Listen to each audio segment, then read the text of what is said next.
Do you consider yourself a smart person? And if so, what do you think makes you smart? Measuring something like intelligence has always been a difficult thing to do, mainly because intelligence is relatively abstract, but also because there's a difference between being knowledgeable and being smart. A college professor could be extremely knowledgeable about world history, while an athlete can understand basketball at a level most people would never comprehend. Both of these people are very smart, just in different ways. And likewise, being ignorant doesn't necessarily mean you're stupid either. Everyone's ignorant about something. In fact, I'm willing to bet that the number of things that you don't know about is far higher than the number of things you do know about. And if you don't think so, then you honestly might be kinda stupid.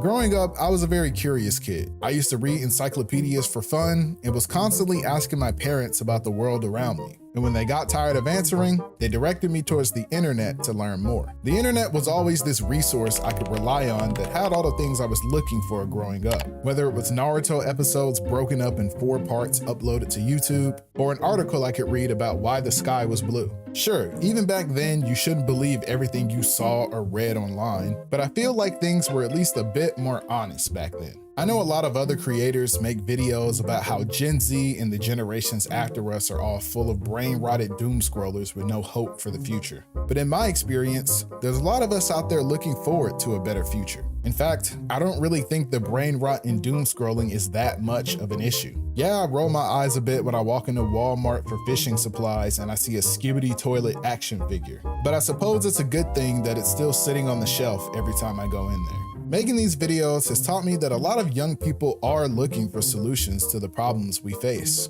And just like me, we turn to the internet to get our questions answered. And while I think the internet is still a place where sincere discussion can be had, a lot of these places today have lost their authenticity. And now they're just places where people come to endlessly debate and hate on each other rather than come together. But you know what else can help you keep things together? A nice belt. Which is why today's video is sponsored by Anson Belt and Buckle. Anson is back again reinventing the way we do belts. Instead of holes, their belts feature a micro-adjustable track system that locks into place and comes undone with a simple push of a button, making your belts easy to adjust to any size while also staying in perfect condition. They're also a family-run company, so you can be assured that you're getting premium quality rather than a mass-produced big brand product. And thanks to Anson, when you click the link in my bio or scan the code on screen, you can build your own box set. And they're throwing in an extra strap and buckle for free. That's 3 buckles and 3 straps, allowing you to create 9 different combos so you're never out of options when it comes to which belt is going to complement your fit. And these are genuinely some of the best belts I've ever had, so don't miss out. Click the link and upgrade your belt game today. I know we're in the middle of a LARP epidemic, but one thing that has always been an issue on the internet is what one of my mods described as performative intellectualism. Online, everybody's an armchair something. If someone gets arrested, suddenly everyone's a lawyer. If someone has a health issue, everyone's a doctor. And because it's the internet, you don't need any sort of credibility for people to just believe you. No sources, credentials, or any kind of proof at all. You can just say stuff. On the internet, people don't really want to learn anything new. They just want evidence that confirms what they already believe in. And it's why I began this video asking what you think defines someone as smart. I don't believe everything online has to be solely based on hard facts and evidence. It's the internet, and people are allowed to just speak their opinions on things. But while opinions can't necessarily be wrong, they can be poorly informed. I have a confession to make. I've recently started partaking in something that many people throughout my life have told me to stay away from. They've told me it's something that ruins people's lives, their relationships, and even their sanity. Overwatch. And this game has been a perfect example of what I'm talking about. There are 2 types of Overwatch players. Those who want to rank up and those who want to get better at the game. And believe it or not, these are 2 different groups of people. This game has been out for 10 years, and there's so much helpful content out there designed to help people improve. But instead of taking advantage of that, people instead just assume that they already know everything. So clearly, it's everyone else's fault that you've been gold for 6 years. I understand that it's a team game and sometimes things are out of your control, but eventually, you have to realize that the one person who's in all of your games is you. So I don't think adding one more person to the avoid list is gonna help you, bro. Unfortunately, people seem to only want to engage with content that reinforces their own beliefs instead of challenging them. And honestly, as a YouTuber myself, I even experience this sometimes. Because of the nature of my videos, sometimes people want to try to debate me on some of the issues I talk about. So much so that it's kind of become a running joke in my community. I love having more extended discussions about the things I talk about in my videos, and it's one of the main reasons I started streaming on Twitch. I really do have a great time sitting on my desktop with the chat, having very insightful and thought-provoking discussions. Even if Freeman really was racist, it would still be a better story than Solo Leveling. But some people don't want to have a discussion. They just want to be right. I've said before that these videos aren't really life advice, but more so me openly reflecting on my own experiences. And I don't mind other people sharing theirs if it's different. But sometimes people get upset that they can't change my mind on certain things. And then they call me mean. I've noticed that when it comes to online discussions, there's a lot of people who assume that because you disagree with them, that you're stupid, and that they are simply more intelligent than you, and that your tiny little mind can't comprehend their higher level thinking.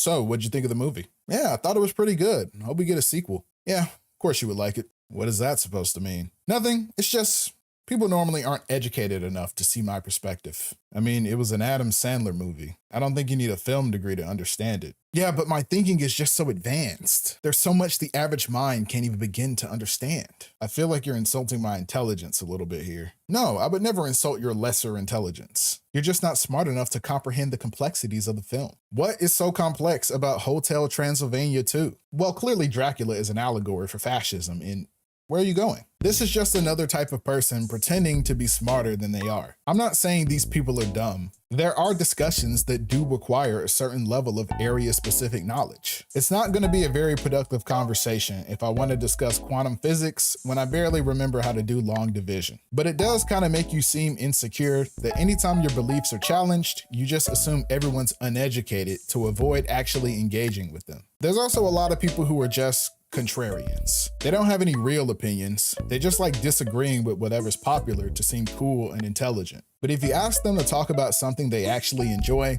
they tend to struggle to articulate their honest thoughts. I think some people like to criticize what others like, but often can't handle when people push back on their ideas too. And that brings me to what I've been calling this era of hate on the internet. And don't get me wrong, online toxicity has always existed. That's why there's still 35-year-olds saying stuff like, "Oh dude, you'd never survive a COD lobby back in the day." Like, dude, I was there too. I was just 8. Punk. But nowadays, it seems like the internet almost wants you to hate. So many algorithms are driven purely by engagement, and people love talking about things they don't like. Nowadays, there are content creators making entire careers out of hating on people who honestly don't really deserve it. And as a YouTuber myself, it's something I've gotten tired of seeing. And this isn't meant to be a call out video, but I do feel inclined to comment on this as someone who also makes content in this space. A lot of commentary, YouTube, has just turned into online bullying, picking apart people who aren't really doing anything wrong aside from maybe being a little annoying or unusual. And this ends up backfiring on the creators as their audiences they built around hating on others eventually comes back to start hating on them. A lot of this content takes specific examples of random people online and uses them to make broad generalizations about an entire group. The amount of videos I see titled something like, "What's wrong with women?" and it's just some TikToks from a 20-year-old, or "Base game dev destroyed Western fans." Like, does this handful of people on social media represent the entire group?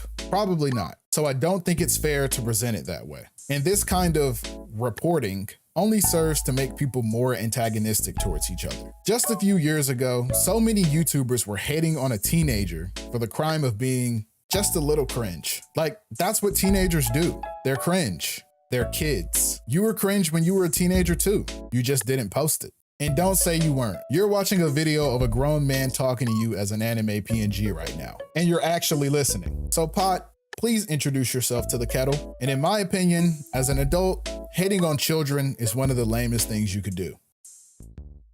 Oh my God, I'm so happy. My favorite YouTuber finally made a video talking about this person I've hated for so long. Oh really? What did they do that was so bad? They're the worst. They're so cringe and their voice is so annoying. Is that it? Well, yeah, but they keep coming up all over my FYP. I can't stand them. Well, why do you keep interacting with their stuff if you don't want to see it? Seems like that's more your fault than theirs. Okay, well, this 28-year-old YouTuber will explain to you all of the reasons why we should hate on this 19-year-old. Just watch. Hey guys, today we're going to be talking about this YouTuber. Isn't she so annoying? Anyway, thanks for watching my insightful commentary. Like and subscribe. So you're watching a grown adult hate on a teenager for being kinda annoying? Yeah, hating on her makes me feel better about myself. And which one of you is supposed to be the loser here? I've always found it interesting when you look on the fringes of society at people who might not have much, they often seem to be a bit more accepting of others. It feels like the more we have, the more reasons we create to separate ourselves from the people around us. While when we're at our lowest, we realize how much we all truly have in common. I used to draw a lot when I was a kid, and a few years ago, my mom asked me why I stopped drawing. I think growing up, a lot of us pursued something creative at some point, whether it was art, music, content creation, or something else. And it's a little sad that many of us give it up as we start to get older. And I think it's one of the reasons why life can feel so empty sometimes. It might be why so many people find it so easy to hate on others who still do try to create something. But I think we should all keep creating. I created this YouTube channel when I was 11 years old, and I didn't start posting videos until I was 21. In a world where we often feel held hostage by things outside of our control, creating is proof of life, evidence that you exist. That's what history is. People have always created things because it shows how you lived, what you valued, what you believed in. I've always said that the things we create are our message to the world. Every song, drawing, picture, or even YouTube video is a record of your lived experience. And every person you share that with gets to know a little bit about your life and who you are. I think if we spent more time creating things, we'd have a lot less time to tear down others. I'm still not exactly sure what makes someone smart, but I do know that when you invest your time in creating something new, you do learn a few things. So maybe it's time to start creating more. It's the smart thing to do. Thanks for watching the video. I'm gonna start streaming more on Twitch. So if you guys wanna yap with me a little more, drop a follow over there too. And thanks for 97K. Peace.